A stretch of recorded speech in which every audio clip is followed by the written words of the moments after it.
담임 목사님께서 성격의 양면성 통합으로라는 제목으로 말씀 전하시겠습니다. 반갑습니다. 참 좋으신 주님의 은총과 평강이 예배의 자리에 나오신 모든 분들 위해 함께 하시길 축원드립니다. 찬양 감사드립니다. 이 사람이 체질도 다 다르고 체질이 다르면은 또 마음과 성격도 다르다고 합니다.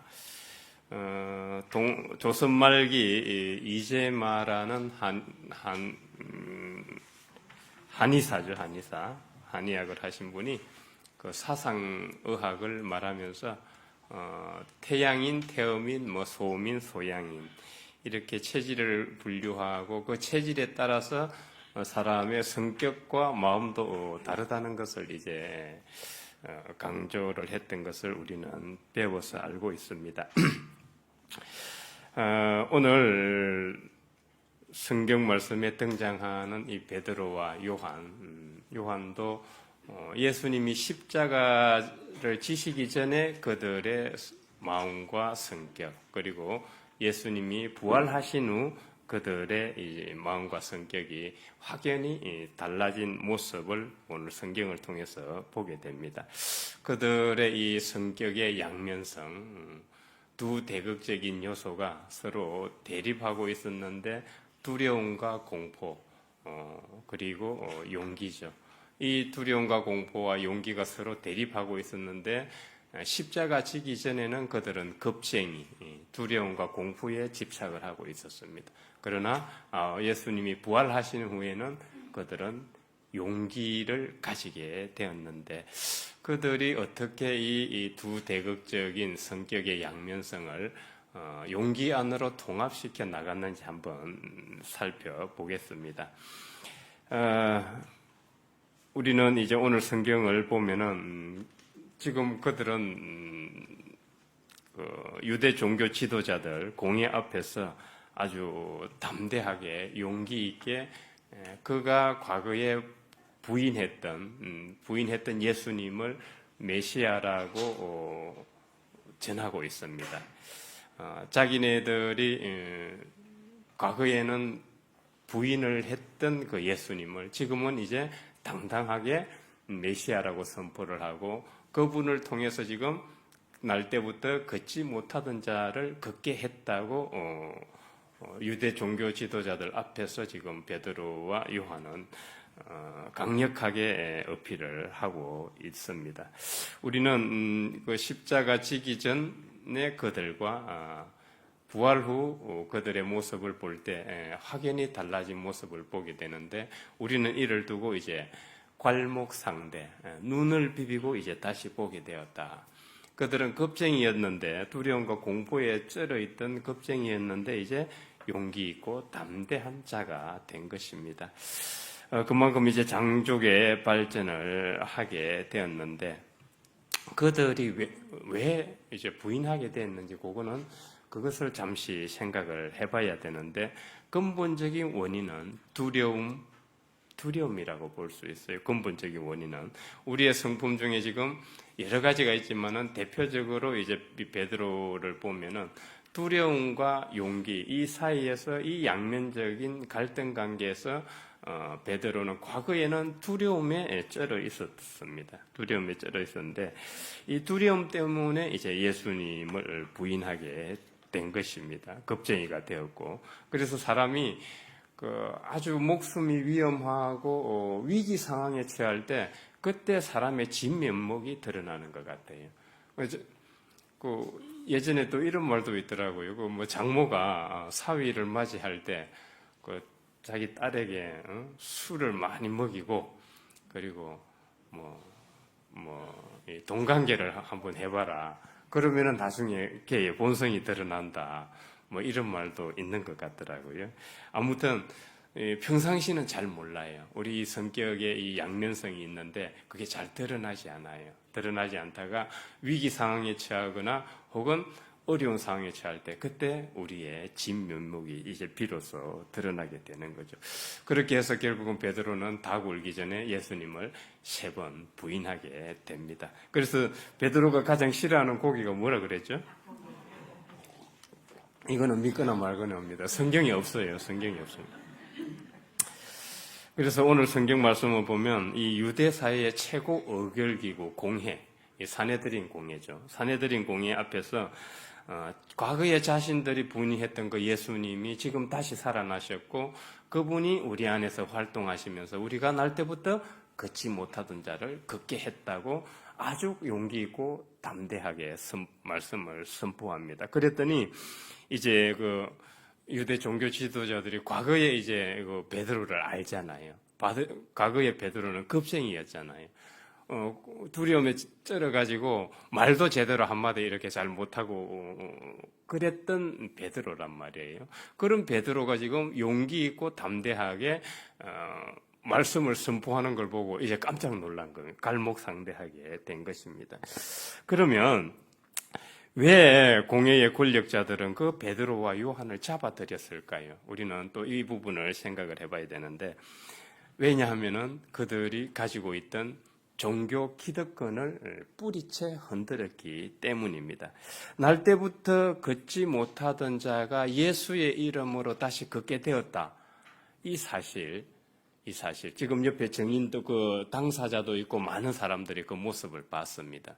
그러니까 지금 베드로와 요한을 붙잡아 놓고도 어쩌지 못하는 거예요. 증인도 있고 많은 사람들이 본 사람들이 있기 때문에. 그런데 이게 뭐가 문제가 될까요? 그들이 예수를 십자가에 못 박아서 죽였잖아요. 죽였는데 그들이 죽였던 예수가 다시 살아나서 지금 걷지 못하던 자를 살리고 있다고 하니까 이게 도저히 이게 말이 안 되는 거 아니겠어요? 그들 입장에서는. 그러면은 그들 종교가 그걸 만일에 받아들이게 된다면 그들 종교는 어떻게 되는 거예요? 그들 종교는 이제 필요가 없어지게 되는 거죠. 그 종교 기득권을 지켜야 하기 때문에 그들은 날 때부터 걷지 못하던 자가 예수님으로 걷는 것을 확인했음에도 불구하고 부인을 해야 되는 거예요. 왜냐하면 종교 기득권을 유지해야 되기 때문에. 이게 사람이에요. 이게 돈과 권력, 이걸 위해서는 하나님도 부인하고 하나님도 버릴 수 있는 게 이 인간이에요. 이 인간이 참으로 연구 대상인데요. 그렇게 해서 그 베드로와 요한을 이제 불러들여서 취조를 했습니다. 그래서 이제 그들을 어찌 하려고 해도 어찌 할 수가 없었죠. 걷게 된 당사자도 있고 많은 증인들이 있으니까 어찌 할 수가 없잖아요. 그러니까 이제 공갈 협박을 하는 거죠. 너 다시는 이러면은 이제 한 번 더 붙잡혀 오면은 니네들 가만 안 둘 거야. 그렇게 공갈 협박을 하고 다시는 예수의 이름으로 이런 짓을 하지 말라고 하고 돌려 보내게 됩니다. 다음 그 스크린을 하나 띄워줬으면, 그러자 베드로와 요한이 이렇게 말하죠. 하나님 앞에서 너희 말을 듣는 것이 하나님의 말씀을 듣는 것보다 옳은가 판단하라. 십자가 지기 전까지만 해도 이렇게 말할 수 없었습니다. 두려움에 쩔어가지고 말도 한마디 막 더듬거리면서 한마디 못했죠. 왜 못했을까요? 앞서 말했듯이 두려움인데, 그 두려움은 예수가 십자가에 못 박혀 죽는데 자기가 예수와 같은 한 통속이다 그러면 사회에서 어떻게 돼요? 같이 죽거나 설사 풀려난다 할지라도 사회에서 매장이 되는 거죠. 매장이 되는 거죠.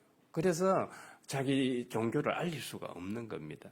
그런데 지금은 아주 당당하고 소신 있게 이렇게 유대 사회 최고 의결기구인 그 집행기관 앞에서 이 담대하게 선포를 하고 있는 거죠.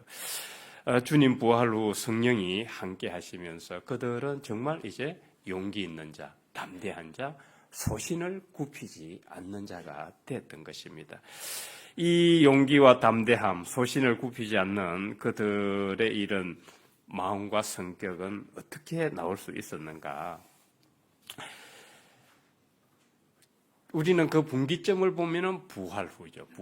부활 후인데, 부활 후를 우리는 부활을 이런 의미로 다시 한번 재정립을 해볼 필요가 있습니다. 부활이라는 것은 예수님이 죽었다가 다시 살아나는 것, 1차적 의미죠. 1차적 의미입니다. 그 다음에 조금 더 이제 깊이 들어가면은 십자가 죽음을 당했다는 것은 이제 세상이 예수가 틀렸다고 한 것이고, 부활한 것은 하나님이 예수가 옳다고 손을 들어준 것이죠. 이게 이제 두 번째 의미로 볼 수가 있어요. 그 다음에 이제 세 번째 의미로 본다면 부활은 예수님이 다시 살아나셔서 우주적 그리스도가 되셨다는 거예요. 그러니까 십자가 지시기 전까지는 유대 사회의 그 좁은 공동체 안에 계셨지만은 이제는 십자가를 지시고 부활하시면서 이제 예수를 신뢰하는 그 자 안에 예수가 있게 되기 때문에, 성령이 있기 때문에 우주적 그리스도가 되었다는 이제 뜻으로 우리는 세 번째로 볼 수가 있습니다. 결국 이 제자 공동체에 예수의 그런 성령이 임하게 되었고, 그들은 제자 공동체를 통해서 마음의 영이 새로워질 수 있었다고 이제 볼 수 있겠습니다. 이것이 바로 새로운 창조입니다. 우리는 뭐 창조 그러면은 지금 천지 만물이 창조된 것만 창조라고 하는데, 우리의 이 마음과 정직한 영이 새로워지는 것, 영이 새로워지는 것도 정직해지는 것도 이제 창조라고 우리는 볼 수가 있습니다. 그렇게 해서 부활 후 그들은 걷지 못하는 자를 걷게 했고, 또 그들의 마음과 성격도 새로워질 수 있었던 것입니다. 그런데 중요한 것은 바로 이 제자 공동체라는 사실입니다. 제자 공동체. 지금 성경이 계속 강조하고 있는 것은 제자 공동체, 믿음의 공동체, 교회예요, 교회. 그래서 우리 한 사람 한 사람이 이 교회를 이루고 있다는 것을 우리는 상당히 자부심을 가져야 해요. 아이고, 막 교회 가기 싫다, 만다, 그럴 수 있어요. 그럴 수 있는데, 이 교회를 다닌다는 것은 바로 믿음의 공동체를 형성하는 거예요. 믿음의 공동체를 형성할 때 그 안에서 하나님이 활동을 하시게 돼요. 활동을 하시게 돼요. 지금 성경은 그걸 우리에게 잘 가르쳐주고 있습니다. 하나님은 우리와 동떨어져서 지금 활동하시는 게 아닙니다. 그렇기 때문에 우리가 교회를 나와야 되는 이유를, 우리 여기 이제 교사들도 있을 거예요. 그리고 청년부들도 있고 토부팀들도 있을 거예요. 자녀를 교육하거나 혹은 학생들을 교육할 때 교회를 나와야 되는 이유가 바로 믿음의 공동체, 십자가와 부활 안에서 믿음의 공동체를 이루어야 하기 때문이에요. 그 믿음의 공동체를 이룰 때 그 안에서 하나님이 함께 활동하시고 역사가 일어나기 때문입니다. 그게 우리가 교회에 나와야 되는 이유입니다. 그러면 우리가 그냥 교회 공동체를 등한시하고 그걸 소홀히 여길 때 하나님 교회 공동체는 약해지고 하나님의 활동도 역시 약해진다고 봐야 하겠습니다. 그래서 우리 한 사람 한 사람이 교회 공동체를 이루는 이 지체라는 자부심을 우리는 가져야 되고, 나의 활동이 이 하나님의 활동을 더 강화시킨다는 사실을 우리는 꼭 기억을 해야 되겠습니다. 우리는 베드로와 요한을 통해서 두려움과 근심과 걱정이 많았던 사람들이 이 주님을 신뢰하는 믿음의 공동체를 통해서 마음과 성격이 새로워지고 그 두려움과 공포와 불안을 용기 안으로 통합시킨 것을 우리는 잘 보게 됩니다. 그들이 인간이기 때문에 그 두려움과 공포가 없을 수가 없어요. 예수님도 십자가를 지시기 전에 엘리 엘리 라마 사박다니, 하나님 아버지 어찌하여 저를 버리시나이까. 이 고비를 될 수 있으면 넘어가게 해 주십시오. 예수님 역시 인성을 가지셨던 분이기 때문에 두려움을 가지고 계셨단 말입니다. 사람이기 때문에 인성을 가진 사람은 이 두려움과 공포가 없을 수가 없죠. 그렇지만은 용기 안으로 통합되어 갈 때, 통합이 되었을 때는 용기를 통해서 그 두려움과 공포와 불안을 다스리게 되는 거죠.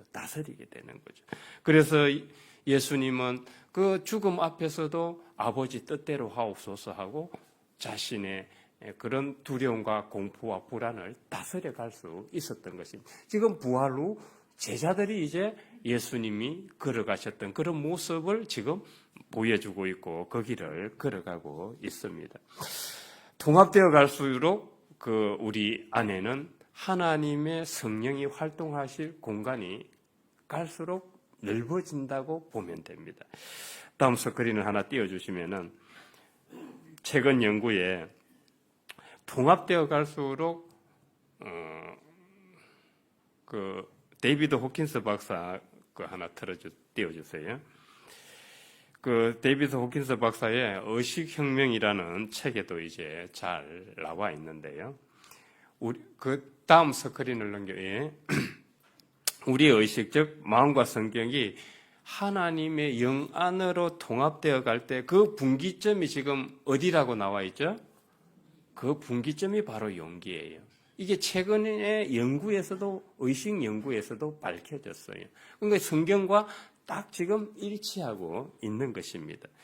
하나님의 영 안으로 통합되어 가는 그 마음과 의식이 바로 분기점이 되는 것이 용기더라. 그걸 측정을 해보니까 200이 나와요. 수치가 200이. 여러분들이 불안하고 슬프고 공포에 쩔어 있을 때 측정을 하면 얼마가 나올 것 같아요?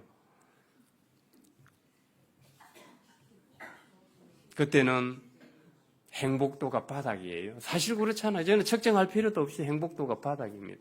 그런데 하나님의 영 안으로 통합되어 가는 그 분기점, 용기에 딱 들었을 때 그 행복도가 벌써 절반 이상으로 팍 올라가요. 행복해요. 여러분들이 신앙생활 하면서 지금 행복하지 않다면 문제가 있습니다. 약간 문제가 있어요. 신앙생활 하면서 지금 기쁘지 않고 고통스럽고 힘들고 내가 왜 교회를 나와야 되나 이렇게 물론 그런 고민 과정이 필요하긴 합니다. 필요하기는 하지만은 그게 장시간 해결되지 않고 여전히 방황하고 있다면은 조금 생각을 해봐야 됩니다. 어디에 문제가 있는지. 그래서 이 최근 연구에서도 밝혀졌듯이 용기가 바로 하나님의 영 안으로 통합되어가는 그 분기점이에요. 그럴수록 통합되어 갈수록 하나님이 활동하실 수 있는 공간들이 계속 늘어납니다. 범죄율도 떨어지고 행복도도 올라갑니다. 사랑과 기쁨과 행복이 있게 됩니다. 여러분, 성경 데살로니가 전서에서 우리 이숙자 권사님이 그때 수요 예배 때 이렇게 잘 암송을 하시던데 데살로니가 전서 5장에서 뭐라고 그래요? 범사에 감사하고 항상 기뻐하라. 저 기뻐하는 게 지금 수준이 어디 있어요? 의식의 수준이. 그래서 여러분들이 계속 서로 사랑하고 기뻐하는 게 중요한 거예요. 그럴 때 우리의 의식이 높은 단계까지 올라가게 돼요. 에너지 레벨이, 정신적 에너지 레벨이 급상승하게 되는 거예요. 그래서 설사 어렵고 힘든 일이 있다 할지라도 서로 사랑하고 기뻐하는 마음을 가지도록 애써야 돼요. 그때 우리 에너지 레벨이, 의식의 에너지 레벨이 바닥에 있다가 급상승하게 된다. 급상승하게. 이거는 연구에서도 밝혀진 거기 때문에 지극히 신뢰할 만한 것입니다. 그래서 사랑과 기쁨, 이런 의식을 가지도록 평상시에 애쓰는 것은 상당히 중요합니다. 우리의 이 마음의 대극적인 요소와 성격적 결함들이 통합되어 가야 하는 이유가 여기에 있어요. 왜냐하면 하나님의 성령의 활동을 담을 공간들이 계속 확장되어 가고 우리의 신앙이 기쁘고 행복하고 즐겁기 때문입니다. 이제 앞전에 그 스크린을 이제 띄워주세요. 칼융은 이 인간의 성격은 두 대극적인 요소가 대립하고 있다고 보았습니다. 종국에는 이것이 하나로 통합되어 가야 함을 강조했습니다. 다음 스크린, 예. 인간의 그 성격적인 두 대극적인 요소를 이렇게 이제 칼융은 분류를 했습니다. 분류를 했는데 여러분들이 성격 유형을 검사할 때 그 지표가 MBTI인데 그 MBTI가 나올 수 있는 기초를 닦은 연구자가 바로 이 칼융이에요. 칼융이 그 기초를 닦았는데 그는 이제 성격을 저렇게 외향과 내향. 외향은 이제 E라 그러죠. 외향은 이, 내향은 I로 이제 표현이 됩니다. 이 코로나 기간에 어떤 사람들이 힘들어 할 것 같아요? 외향적인 사람. 왜 그럴 것 같아요? 외향적인 사람들은 사람과 같이 활동을 하고 모여야 에너지를 얻어요. 그런데 내향적인 아이들은 어때요? 사람을 만나면은 에너지가 뚝뚝 떨어져요. 그래서 가급적이면 거리두기를 해요. 거리두기. 그 I형인 성격은 친해지면은 정말 끈끈한데 친해지기가 쉬워요, 어려워요? 어렵습니다. 아이들은 평상시 거리두기 하는 습관이 내재화되어 있어요. 그러니까 코로나가 와도 저 사람들은 불편해요, 불편하지 않아요? 그다지 불편하지 않습니다. 오히려 더 좋다고 그래요. 더 좋다고 그래요. 왜? 사람을 안 만나니까. 저분들은 사람 만나는 걸 싫어해요. 우리 목회자 중에 I형인 성격이 있었는데 정말 힘들어해요. 목회를 힘들어해요. 그런데 목회는 성민들하고 만나야 되는데 이 어떻게 해? 그래서 지금은 목회에서 나갔습니다. 도저히 버틸 수가 없는 거예요. 못 버틸 수가 없는 거예요. 지금 목회에서 나가고 이제 안에서 일을 하고 있는데, 행정적인 일을 하고 있는데, 그래요. 이 성격이 그만큼 일하는데 영향을 줍니다. 그리고 이제 칼륨은 사람의 이제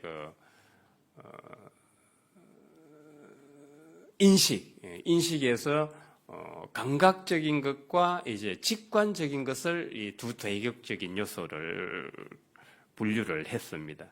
이 S로 표현되는 게 이제 감각적인 거고, 이제 N으로 표현되는 것이 이제 직관적이에요. 직관적이라 그러는데, S는 이런 거예요. 객관성이 보장되어야 편안해요. 여행을 가보면 뭔가 이게 딱 기초가 짜져 있어요. 기초. 여행 계획. 그죠? 여행 계획이 짜져 있어야 되고, 뭐 아침에 몇 시에 일어나서 뭐 밥을 먹고, 뭐 어디로 가서, 뭐 또 점심은 어디로 먹고, 또 오후에는 또 어디로 가서 저녁 때 몇 시에 돌아와서 씻고 잔다. 이 계획이 분명해야 돼요. 이런 사람들은 거의 S일 가능성이 커요. 여행 가서.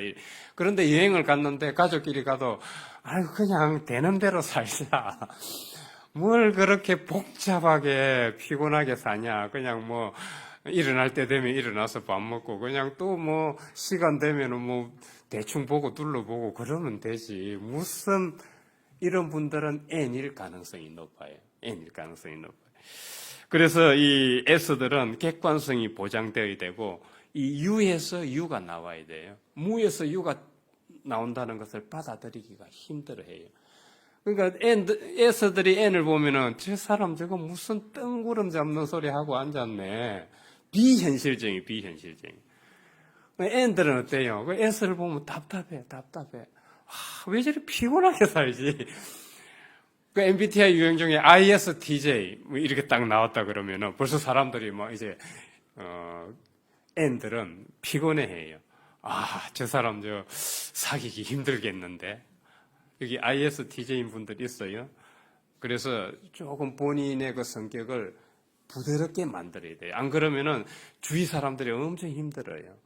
특히 ISTJ. 저도 여러분을 겪어봤는데 ISTJ 아주 깐깐해요. 까칠하고 깐깐해요. 그 나쁘다는 게 아닙니다. 성격 유형이 그렇다는 거예요.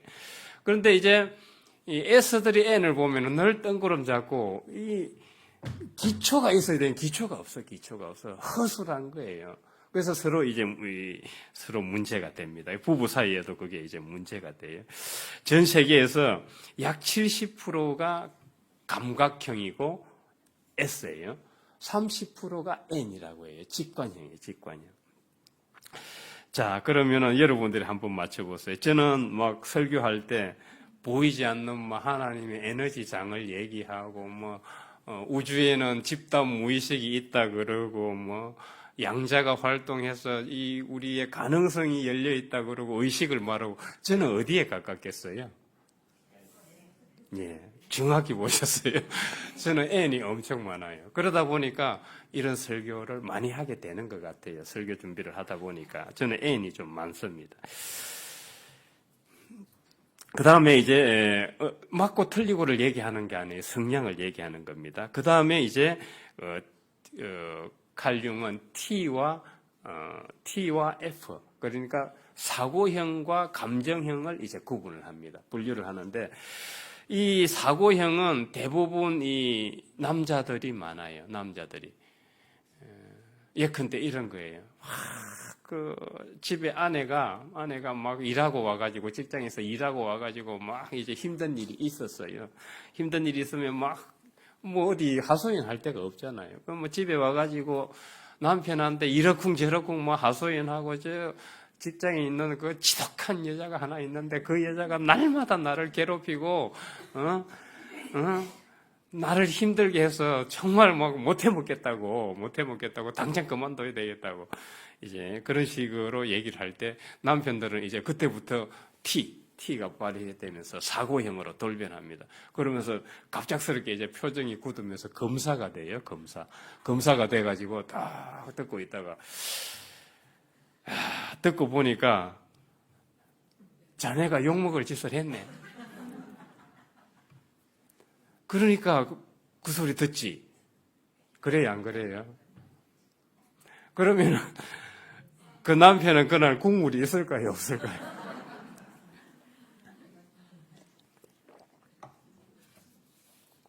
우리 이리 살잖아요. 저도 집에 있을 때 결혼하고 나서 이 하숙생 같다는 소리를 많이 해요. 하숙생. 뭔 뜻이에요? 루틴대로 그냥 일어나서 밥 먹고 직장 나가고 들어와서 밥 먹고 밥 못나 자자. 이 경상도 사람 뭐 별 말이 없잖아요. 그렇게 무뚝뚝하게 그냥 루틴대로 살아가는 거예요. 그러니까 저보고 하숙생 같다는 거예요. 하숙생. 이 가부장적 사회에서 자란 남성들은 울면 안 되고, 째째하면 안 되고, 마초처럼 강해야 되고, 그래야 사나이 닿고, 그래서 자기의 감정을 숨기고 축소시키고 드러내면 안 돼요. 그게 자기 약점이 드러나면 안 되잖아요. 이 생존 사회에서 남자는 힘이 있어야 되고 권력을 가져야 되고 지배를 해야 되기 때문에 약해서는 안 되고 울어서도 안 되고 째째해서도 안 되고, 이런 교육을 우리는 알게 모르게 배워왔어요. 그러다 보니까 이 남자들은 사고형이 많아요. 사고형이. 자기 감정을 볼 줄을 몰라요. 자기 감정을 볼 줄 모를 뿐만 아니라 타인의 감정도 잘 읽지를 못해요. 타인의 감정도 잘 읽지를 못해요. 그러나 우리 아내들은, 여성들은 이 캐롤 길리건에 의하면은, 미국의 심리학자 중에 캐롤 길리건이라고 있는데, 그 캐롤 길리건에 의하면은 남자들은 힘, 정의, 규칙 이쪽으로 의식이 발달한다 그래요. 의식 에너지가. 그런데 여성들은 관계 중심으로 배려, 공감 이쪽으로 발달하기 때문에 감정형이 많다는 거예요. 감정형. 그래서 우리 여성들은 이 인식을, 판단을 할 때 남자들이 사고와 논리와 이성적으로 판단하는 대신에 여성들은 이 감정을 섞어서 판단을 하게 되는 거예요. 감정을 섞어서 판단하게 되면 그게 어떻게 되겠어요? 그게 이제 공감과 배려와 사람을 돌보고 나누고 정서적인 교류를 하는 데는 좋은데, 감정을 가지고 판단을 하게 되면은 문제가 되죠. 감정을 섞으면 문제가 되는 거예요. 그래서 이런 부분들이 이제 서로 두 대극적인 요소가 있다는 것을 칼융은 잘 이제 정리를 했는데, 여기에다가 한 쌍을 더 보탰어요. 판단과 인식이라는 저 한 쌍을 더 보태서 나온 것이 MBTI예요. 저것은 이제 칼융은 위에 세 개를 기초를 했고, 밑에 하나는 버릭스와 마이어스라는 연구자와 마이어스라는 그 딸이 밑에 있는 판단과 인식이라는 한 쌍을 추가해서 저 8개의 쌍을 가지고 MBTI라는 것을 이제 만들어낸 거예요. 그래서 우리가 성격 유형을 하면은 이제 INS, 이제 S, 그리고 N, 그리고 T, F 그리고 JP가 되는 거예요. 그래서 JP는 잠시 말씀드리면은 이 J는 판단형이라 그러는데 일을 할 때 효율적이에요. 일머리가 있어. 그러니까 빨리 판단을 하고 일을 척척척척 빠른 속도로 진행을 해 나가요. 그런데 일을 하다 보면은 엄청 답답한 사람이 있어요. 선택장애가 있어요. 선택장애. 이걸 빨리 탁 결정을 하고 진행을 해 나가야 되는데 이게 결정을 하지 못하고 계속 한 수백 명한테 물어봐요. 이거 이래야 됩니까? 저래야 됩니까? 이래야 됩니까? 일이 진행이 안 돼요. 일이 진행. 그런데 차이가 있죠. 뭐가 차이가 있냐면은 그렇게 일을 진행을 할 때 일이 실수가 없이 탄탄하죠. 탄탄하죠. 크게 문제가 없어요. 여러 사람 의견을 참고해서 하기 때문에. 그런데 자기가 빨리 결정을 하고 일을 효율적으로 처리했을 때 뭐가 생겨요? 독단적이 될 수가 있고 조금 일에 의지 허술할 수가 있죠. 이런 이제 장단점이 있습니다. 그런데 이제 칼 융이 이렇게 기초한 이유는 우리 성격이 뭐 MBTI를 했을 때 이제 내가 무슨 유형이다, 무슨 유형이다 이거로 끝날 것이 아니라 이걸 통해서 두 대극적인 요소가 대립하는 것을 통해서 자기의 부족한 점을 캐치하고 체크를 해서 그걸 미성숙한 부분을 보완해 나가라는 차원이에요.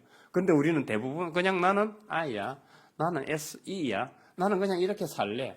그렇게 하면 안 돼요. 자기의 부족한 부분을 체크를 해서 보완시켜 나가는 게 이제 중요하고 그걸 이제 통합이라고 해요. 통합.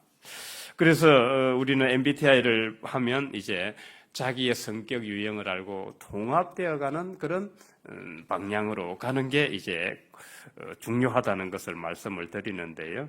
베드로와 요한은 부활 후에 바로 이 주님에 대한 확신과 신뢰를 통해서 그 두려움과 공포와 불안을 용기 안으로 통합시켜 나갔습니다. 통합시켜 나갔고 그들의 삶은 이후에 부활 후에는 이제 두려움과 공포와 불안에 지배되지 않았어요. 그게 물론 있어요. 앞서 말씀드렸듯이 사람이기 때문에 없을 수가 없는데 그러나 용기 안으로 통합이 되었기 때문에 이제 두려움과 공포와 불안에 지배를 받지 않게 된다는 것이죠. 지배를 받지 않게 된다는 것이죠. 우리는 이 성격의 양면성을 이제 생각을 해보았는데 우리 모두는 이 성격의 양면성에서 자유로울 수가 없어요. 막 그들 때는 막 두렵고 불안하고 떨리고 저도 이제 목회자가 되기 전에 설교를 자주 했어야 되잖아요. 막 설교가 얼마나 두렵고 떨린지 몰라요. 여러 사람 앞에서 그 강박관념, 그래서 잘해야 된다는 그런 강박관념, 그리고 설교로 은혜를 줘야 된다는 그런 강박관념, 그리고 그런 강박관념이 실제로 이제 문제가 있죠. 그런데 이 강박관념이 어떻게 해야 해결이 될까요? 하나님 안에서 내가 하는 게 아니라 하나님이 하시고 하나님이 내가 부족하지만은 나를 도구로 쓰셔서 나를 통해서 말씀을 하시고 내가 설사 설교 준비가 부족했다 할지라도 듣는 사람에게 하나님이 듣는 마음을 주실 거야. 이런 상태로 해야 내가 자유롭게 설교를 할 수 있어요. 두렵지가 않아요. 그런데 이제 내가 해야 된다고 생각하면 그때부터는 이거는 뭐 극복하기가 힘들어요. 극복하기가 힘들어요. 결국은 이 우리의 성격의 양면성은 하나님 안에서 통합되어 갈 때 비로소 성숙해지게 돼요. 비로소 성숙해지게 되는데 애니어그램에서도 결국은 이 애니어그램 9가지 성격 유형도 이 성격의 두 대극적인 요소를 통해서 9가지 성격이 나온 거예요.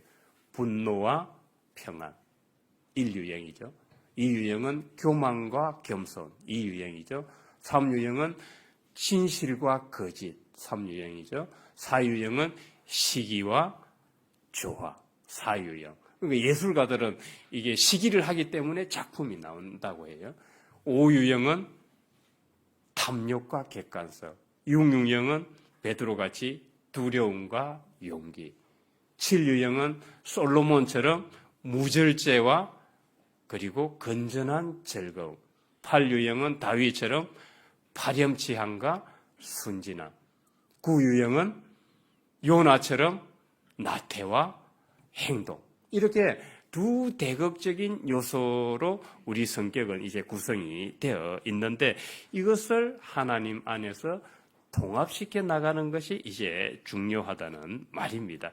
그래서 우리는 베드로와 요한을 보면은 결국은 이 믿음의 공동체 안에서 믿음의 공동체를 통해서 성령의 도움으로 자신의 마음과 성격을 결함 있는 부분들을 통합을 시켜 나갔던 것을 이제 볼 수가 있습니다. 그래서 우리는 이 믿음의 공동체 안에 있다는 것이 되게 중요하다는 것을 다시 한번 강조를 합니다. 저는 이걸 이렇게 표현을 해요. N이기 때문에 믿음의 공동체 안에 있다는 것은 곧 하나님의 생명 에너지장과 연결이 되는 것이다. 연결이 되는 것. 우리는 아들이 그렇다 그래요. 아버지로부터 남성성을 배우지 못하면 그 아들은 사회에서 활동이 아주 제한적이고 이상한 방향으로 흘러간다 그래요. 그래서 아버지한테 그 폭력과 학대를 당한 아이들은 사회에서 건강하게 성장하지 못한다 그래요. 그래서 그 아버지로부터 받는 건강한 남성성의 에너지가 중요한데 우리 역시 믿음의 공동체를 통해서 하나님의 그 에너지를 받아야 된다는 것이죠. 그럴 때 우리의 이 성격적 결함들이 온전하게 통합되어 갈 수 있다는 것이죠. 한 가지만 이제 예화를 말씀드리고 설교를 마치겠습니다. 성 프란치스코 이야기를 하나 하겠습니다. 성 프란치스코는 엄마와는 상당히 친했어요. 엄마와는 상당히 친했는데 그는 젊었을 때 아빠와 관계가 나빴어요. 아빠가 조금 폭력적이고 젊은 프란치스코한테 폭력적으로 대하고 언어 폭력을 많이 행사를 했어요. 강압적이고. 그래서 이 프란치스코는 아빠하고 관계가 나빴는데 나중에는 아빠와 사업, 아빠의 세계와 다른 길을 가게 됩니다. 다른 길을 가게 되는데 그게 바로 수도원으로 들어가게 되는 거예요. 수도원으로 들어가게 되는데 여러분들이 영화 봐서 아시다시피 광장에서 말가벗어 버리면서 아버지에게 모든 수치감을 바로 심어줘 버립니다. 그래서 이 아버지가 어떻게 해요? 아들과 손절하고 아들에게 완전 저주와 악담을 퍼부어요. 아들에게, 프란치스코에게 저주와 악담을 퍼붓는데 수도원에 들어가서도 젊은 프란치스코는 이 탁발 수도성이잖아요. 그러니까 구걸에서 가난과 청빈의 삶을 살기 때문에 맨날 구걸에서 먹고 사는 거예요. 구걸에서 하루하루 먹고 살고 복음을 전하고 이런 일을 했던데 이제 구걸을 하고 그 아시시라는 곳으로 돌아갈 때 늘 아버지를 만날까봐 늘 두려움에 떨고 있는 거예요. 아버지를 만날까. 왜냐하면 아버지를 만났다 하면 아버지가 막 자기에게 악담을 퍼붓고 저주를 하니까 이 아버지로부터 건강한 남성성을 에너지를 받지를 못했던 거예요. 아들은 지금 우리 어린 자녀를 둔 우리 부부셀들이 있는데 자녀를 키울 때 아들과 자녀들을 100% 신뢰해줘야 돼. 100%. 나는 너를 믿는다. 아버지가 이렇게 얘기하면은 아들은 그게 설사 무모한 짓이라도 한다 그래요. 그 아버지의 신뢰가 되게 중요해요. 야, 니까 녀석이 뭐 그래가지고 뭘 하겠어? 이러면 안 돼요. 이러면 그 아들은 그 속에서 크지를 못합니다. 그래서 우리 아버지, 할아버지, 특히 아버지들은 아들에게 그런 신뢰감을 심어줘야 돼요. 나는 너를 믿는다. 100% 신뢰한다. 잘할 거야. 이런 신뢰감을 줘야지 매일 그냥 불러다가 막 잔소리하고 막 이래라 저래라 막 감나라 반나라 하면은 아이들이 성장을 못해요. 그래서 성 프란치스코는 결국은 그 아버지 두려운 아버지에서 벗어나지 못하고 그는 이것을 해결하기 위해서 한 가지 방법을 써요. 어떤 방법을 쓰냐면 탁발수도성이다 보니까 친구들이 다 거지잖아요. 거지 친구에게 이렇게 부탁을 합니다. 아버지가 나에게 악담을 퍼붓고 저주를 퍼부을 때마다 나는 한쪽 귀로 듣고 그것을 흘리겠지만은 당신이 내 다른 쪽 귀에다가 하나님의 은총을 말해달라.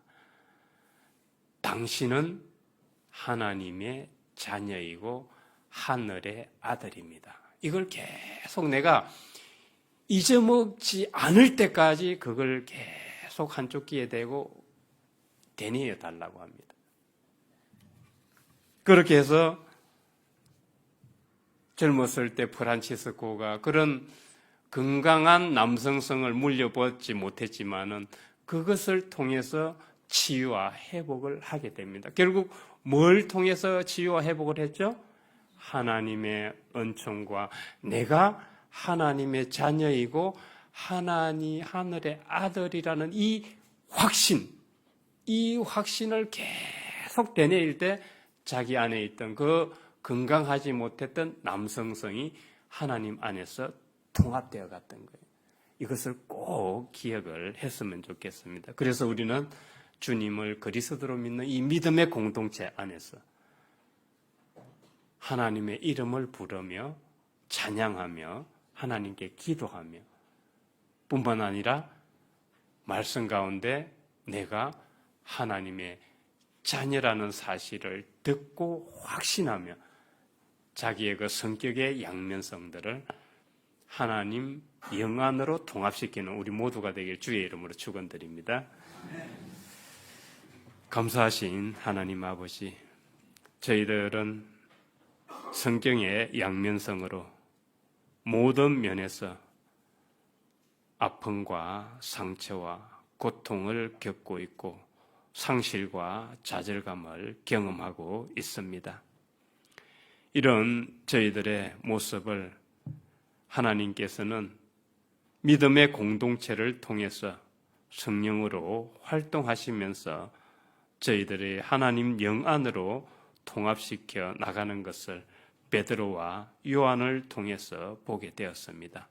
저희들 역시 믿음의 공동체를 소중히 여기고 하나님의 이름을 부르며 찬양하며 기도하며 또한 말씀 가운데 우리가 하나님의 자녀이고 하늘의 아들이라는 사실을 확신하고 살아감으로써 우리 안에 있는 대극적인 양면성들을 하나님 마음으로 통합시켜 나갈 수 있도록 도와 주옵소서. 예수 그리스도 이름으로 기도드립니다. 아멘.